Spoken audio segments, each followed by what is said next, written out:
વાત સુરતની, જ્યાં હિટ એન્ડ રનના આરોપીને પોલીસે ભણાવ્યા કાયદાના પાઠ। વાલક બ્રિજ ઉપર હિટ એન્ડ રન કરનાર કીર્તન ડાખરાનો વરઘોડો કાઢવામાં આવ્યો। નબીરાએ કીર્તને બેફામ કાર હંકારી બે નિર્દોષ લોકોના જીવ લીધા હતા। નબીરા કીર્તનની રવિવારે પોલીસે કરી હતી ધરપકડ। કીર્તન પાસે પોલીસે કરાવ્યું ઘટનાનું રિકન્સ્ટ્રક્શન। આરોપી કીર્તન ડાખરા કાર હંકારતી વખતે નશામાં ધૂત હતો। કીર્તન ડાખરા જેનું સરઘસ કાઢવામાં આવ્યું, ઘટનાનું રિકન્સ્ટ્રક્શન કરવામાં આવ્યું, જેણે અકસ્માત સર્જ્યો હતો અને બે લોકોને ઉડાવી માર્યા હતા, બે લોકોના જીવ ગયા હતા।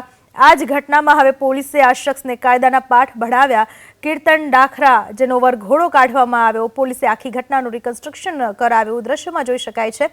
હવે કીર્તનભાઈના પગ પણ ચાલતા ચાલતા જાણે કીર્તન કરી રહ્યા હોય એ રીતે ડગુમગુ થઈ રહ્યા છે।